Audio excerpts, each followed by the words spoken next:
Hello, I'm the Nostalgia Critic guy. Remember it so you don't have to. Well, if you've ever been to the Magic Kingdom, chances are one of your favorite rides is the Haunted Mansion.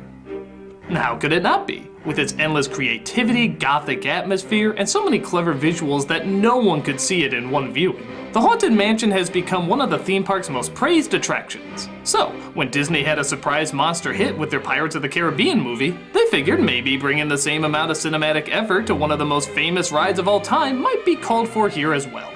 Best way to begin? Well, let's have Eddie Murphy star in it. Ruin!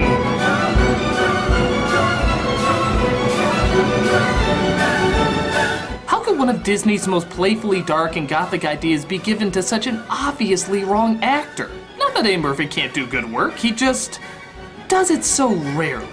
This is like putting Will Ferrell in Batman, or Sarah Silverman in Sophie's Choice, or Pierce Brosnan in a music. Oh yeah, we're still paying for that. But some actors obviously don't go with some movies. And the sad thing is they tried to tailor what could have been a really awesome idea with a dark sense of humor to a story as intriguing as the ones you find on the side of Happy Meal boxes. Hell, even Happy Meal boxes are looking creepier than anything in this film. So, does anything capture the original creativity of the ride? Well, let's take a look with Eddie Murphy's Haunted Mansion. So a boy, who literally has nothing to do with anything, shows up just so the house can tell him to piss off. Well, you heard the movie, it said go away! It wants to get rid of us as much as the writing does. We then transition via shit-eating grin to Eddie Murphy trying to sell a house to overactor number 1 and overactor number 2. It's just what we've been looking for. There aren't enough plugs. Doyle! Every house we look at, you find something to pick at. I just know what I like. Would you like a divorce? Because I'll bring it. Hey. If I had a nickel for how many divorces were caused by plugs. Actually, that sounds worse than I meant it to be. We love the house. He closes up another deal at the Ricky Tikki room where the happy couple wants to celebrate, but Murphy has to get to his anniversary dinner in time for— oh, it's this bullshit setup. See, I didn't know if they were gonna do the clumsy dreamer who has to prove himself, the cowardly weirdo who has to prove himself, but now I see it's the workaholic douchebag who has to prove himself. Because as we all know with family films, there's only 3 stories to tell. And seeing how the last film combining a black father with ghosts used this method to such fucking greatness, it only makes sense to use it again here. What a world of maybe a child-sized handful of possibilities. Did you just sell their house? I sure did. Because we're looking to buy. And seeing how Murphy clearly for some reason doesn't believe in business cards, he misses the dinner with his very angry wife. Okay, we'll tell you what we're gonna do. We're gonna take off this weekend. What? Like we did last year with the kids, just us and the kids for the whole weekend. How's that sound? How about Orlando? I've voiced so many annoying characters for their attraction, surely we can get in for free.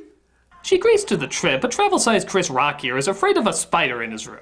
And it's time I teach you how to kill a spider the right way, all right? Yeah, I remember how many kids had Houdini posters hanging in their room. Maybe that was a plot thread that was going to go somewhere, but again, they probably saw how well it worked in Ghost Dad and Seriously Movie. Nobody should have this many strange connections to that fucking film. Oh, yeah, right. But they get a call to look at a house that could be a big payday for Murphy and decides to take a look with his family before their weekend break. Megan, don't slam the door like that. It's very sensitive. It's a car, Dad. Ah! It's not just a car. It's a very delicate piece of machinery. Shh. She didn't mean what you just said. She didn't mean that. Well, can't imagine why that scene was put in there. You'd see a less obvious setup with bowling pins having the words "break me" written on them. So they enter the Haunted Mansion, while not badly designed, does look like every other creepy movie house you've seen before. Nothing really sets it that much apart. Hey look, there goes Casper, Morticia, Count Olaf, and Owen Wilson reminding us to be scared. Really creepy. Thus we're introduced to the butler of the house, and clearly the only person having any fun in this film, Terrence Stamp. That's right, General Zod is playing this part. And if you want an idea for what you're in for, take a listen to how he says his very first line. Sarah Evers? And I'm not even kidding, that is literally how he says every single line in this film. He has a machine gun vibrato that will make Elmer Fudd's laugh jealous. The master. Sounds wonderful. The storm has flooded the road. I'm hunting rabbits. Seriously, Zod, what are you doing in this film? Well, remember when I said I did some movies in the past I wasn't very proud of? Oh. Well, Yeah, but I thought you meant, What? Thought I meant what? I just kind of made the assumption that you... You thought I was doing porn, didn't you? Well, it's just the way you're dressed, you know? I just No, I see. Just because a man wears all leather and exposes his man cleavage means he must be some sort of gentleman of the night. It's just most people outside of that industry don't usually dress that way. Well, according to the Matrix, all Houstonians dress this way. It doesn't mean I have sex for money. Okay, I'm sorry I made that assumption. Okay, Zod, ready when you are. Drop the pants and let's get filming.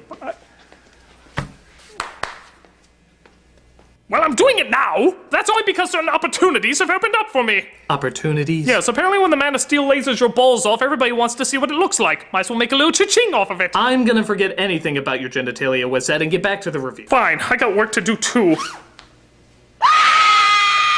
Well, I guess I should get used to that. So Zod takes them to the owner of the house named Edward Gracie. Tell me, Mr. Evers, do you believe in ghosts? Well, I have brought my career back from the dead several times. Does that count? The storm has swollen the river. Okay, Zod, I know the voice you're going for, but has anyone ever actually heard another person talk like that? You're making Michael Crawford sound like the Micro Machine guy. I'm afraid there will be no leaving the mansion tonight.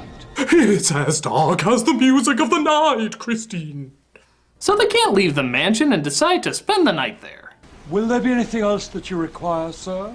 Well, you gonna get some chocolates? Pardon? You know the little chocolates they put on the hotel pillows? Sometimes they have chocolates on the pillow. Save it for Shrek 12. Of course, no one actually sleeps, and they start snooping around the house because, well, it's a big creepy place and they all have Penny Gadget syndrome. Interesting. Murphy discovers the bat poles while the daughter also makes a shocking discovery. What do you think it is? Or at least, it would be shocking if she was even the tiniest bit surprised by it. I think it wants us to follow it. It does. It wants us to follow it. Dude, we're the iPhone generation. The only time we're ever actually shocked is when Facebook changes their layout. They did it again? My life is over. The wife as well bumps into Gracie, who seems to be quite taken with her. So much so that you swear he only has one setting in this film. Whimsical.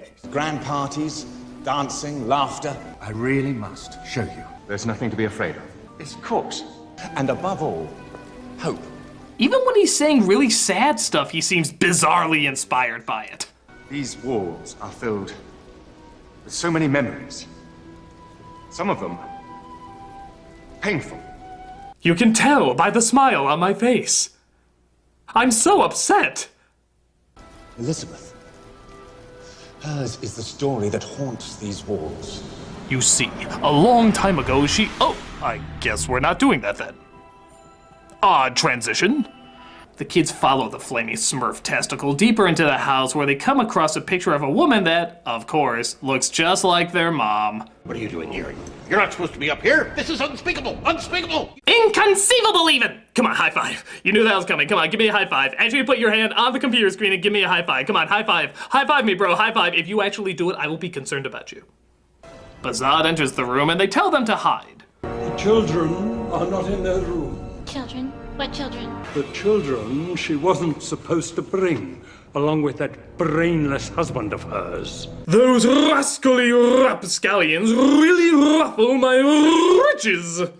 If I had to listen to another word from that insufferable fool, I think I would have burst. Of course, sir. What a fool. I'll be the only one tasting the scenery, thank you. The final arrangements have been made. Nothing further will interfere with the master's plan. Now, if you'll excuse me, my monster from his slab began to rise. Meanwhile, Murphy stumbles across another big surprise. Terrible CG that could have easily been done with makeup! Hey, DreamWorks is the only company that gets to turn me into a computer-generated jackass. He then comes across Madame Leota, who, if you remember from the ride, was played by the same actress who played Maleficent and Cinderella's stepmother. So obviously, they had to get somebody just as dignified to play the— oh, you fucking kidding me? There is great evil in this house.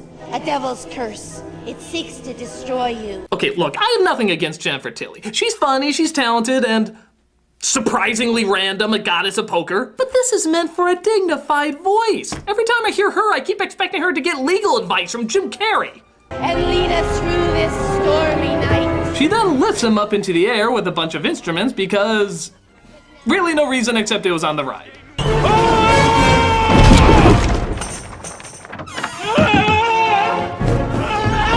I'm trying to out-Tucker Chris Tucker!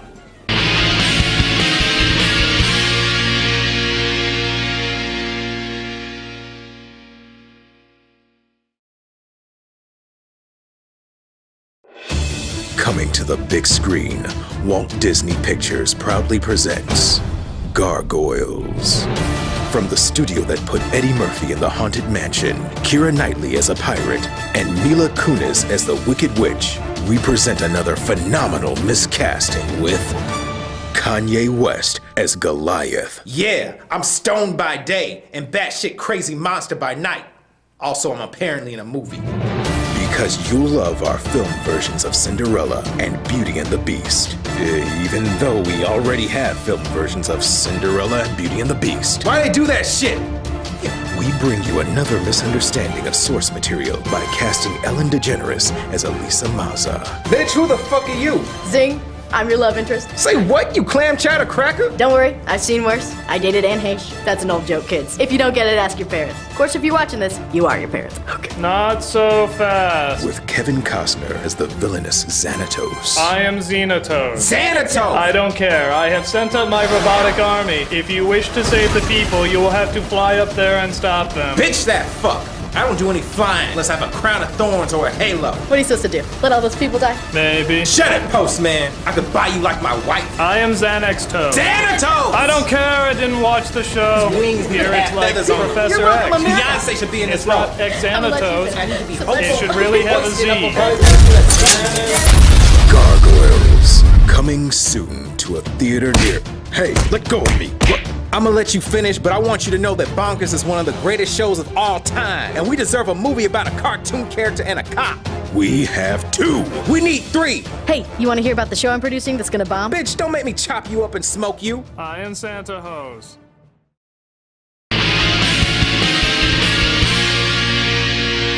So Crazy continues to tell Murphy's wife about his dead wife, claiming the events happened to his grandfather instead of to himself. And he loved her more than life itself. But they were from different worlds and couldn't be together.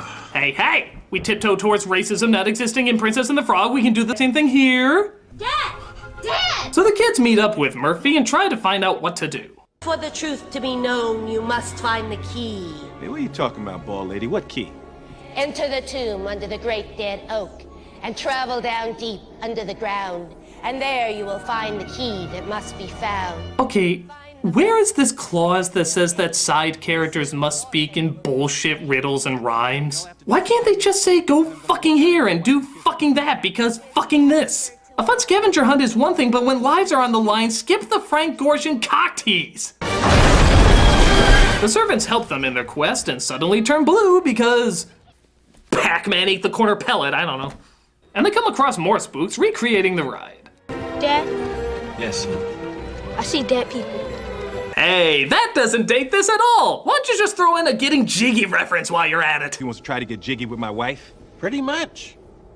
Why the hell not? Did I also forget to mention that you are the weakest link? Houston, we have a problem, and somebody just did a great cave drawing of a buffalo?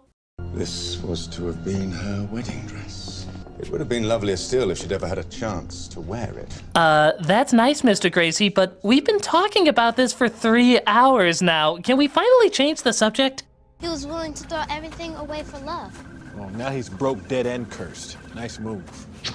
Crap. I stepped in a 40s cartoon sound effect. When the cryptos creak and the tombstones quake. And as is typical of bad adaptations, they take one of the coolest parts of the original source and make it easily the most annoying part of the entire movie. It's by By the light of the silvery I gotta help my wife now. She'll be coming round the mountain when she comes, she'll be coming. Are you laughing yet? No? Fucking more! Where's the key? Where's the beautiful key? Find the key, It's find in the the key. mausoleum. Oh, you left your key. Oh, your 2-year-old is laughing, but you're not. But you're not. Unless you're smoking a gigantic brick of pot. Brick of pot. We're annoying and obnoxious, and you probably should have shot us. Please don't hold back then and give us what you got. What you got? Thank you, God. It's a warning. How do you know that? I studied Latin for 3 years, Dad. You thought it was dumb, remember? Gee, a daughter who speaks Latin and a son with a Houdini poster? Stop! The realistic kid measurements are off the chart! The son stays behind as the daughter goes with him down below. The shield, it's the second marker. But it's guarded by the walking doll, causing them to drop the key. Did you get the key? I'm looking. I have everything completely under control. And I'm not just saying that because every person who has ever said that in the history of mankind has always met with the exact opposite reaction. Oh my God! Creepy creatures are actually in front of me and not CG! This is so rare in this movie! Come on, can't you CG in Kazoo or the Twilight Baby or something? Ah, there you go. Fake CG spiders. God, this film felt naked for a second. Open the door, I'll kill you! Just open the door, please, man. We're running out of time. Open the door right now. Sorry, I need the customary minute and a half to perform the overcoming my fears cliche. Minute 22, minute 23. Oh, I want to just end this movie. So they seem to have the key. You got the key? Or do they? Wait, oh, yeah, I got it. Oh, I guess they do. That was needed.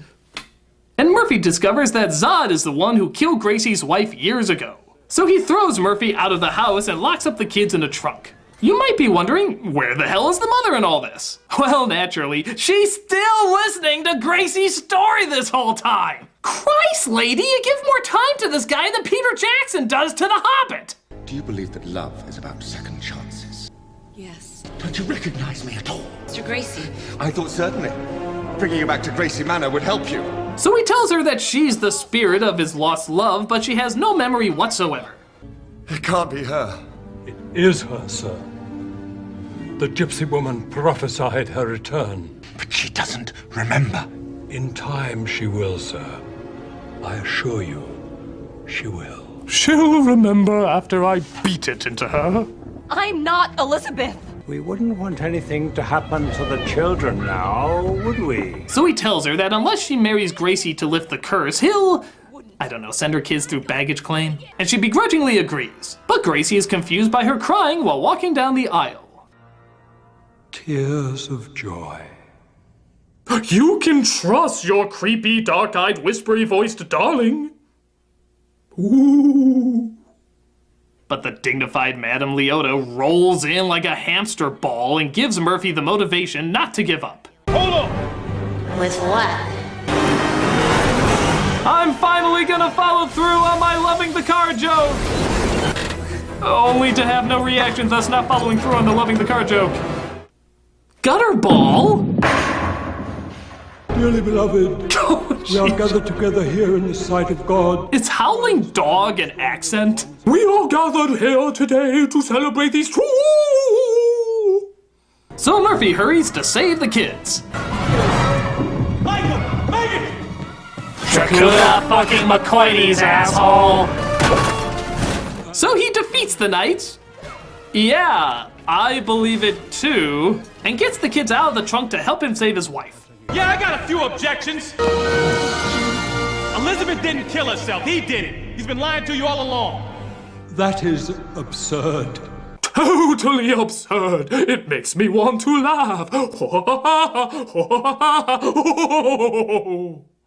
Damn you. Damn you all to hell! Uh-oh. Zod's demon army has come to burn our heroes up. Or they confusingly decide to take him instead because he said the D word? So the spirits of Do You Really Give a Shit come in for Do You Really Need a Reason and take Zod away because would you even listen if I told you? Oh God, what kind of world is this where Terrence Stamp goes to hell but Eddie Murphy is untouched? Mom, what's wrong? Are you alright? But it seems the poison has taken its effect on his wife, leading to Murphy's most genuinely authentic, phoned-in performance he has yet given. Sarah. Sarah, come on, please. Sarah. Sarah, I love you. Sarah, please, I love you so much. Come on, honey, we had dinner reservations, Olive Garden. Those are so mildly annoying to cancel.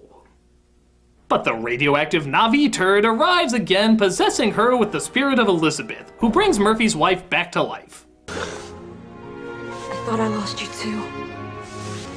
I'm back, Sarah. I'm back. At least until Pluto Nash. Then it's a long uphill climb from there. Thus the curse is lifted and all the spirits are freed at last. What's all this? Well, I don't know what we'll need. What are you talking about? We're going to heaven. You can't take it with you. The hell I can't. Don't you know? You never mess with a Sicilian when death is on the line. Angels in heaven together at last. The tale is well ended for those who have passed. Now that I agree with. The only people who leave this film happy are those who are dead. Mom, Leota won't shut up. Are we there yet? So I guess not all of the souls were taken. The really annoying ones were left behind. And for some reason the family decided to keep them. Because... wouldn't you also want to take them home? It'd be like having a hearing aid that's also a fire alarm. Nothing but pleasant sounds all year round. Which is definitely not what was in this film. What should have been a film on par with the creativity and fun of Pirates of the Caribbean instead turns out to be a series of performances, effects, and story threads all set on autopilot. Yeah, everything feels half-assed with no passion put into it.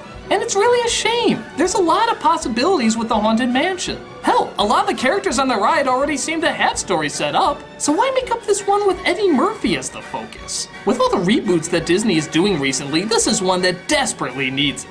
I mean, come on, couldn't you see this as like an animated film? Like the same people who did Frozen or Wreck-It Ralph work on the story and the look? It'd be amazing. This is still an incredible opportunity waiting to happen.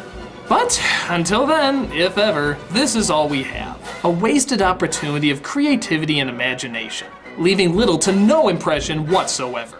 Ain't no fucking way I'm hitchhiking a ride on this wagon anytime soon. But on the plus side, I think I perfected my whispery voice butler, Sarah Evan. I'm the nostalgia critic, I remember, so you don't have to.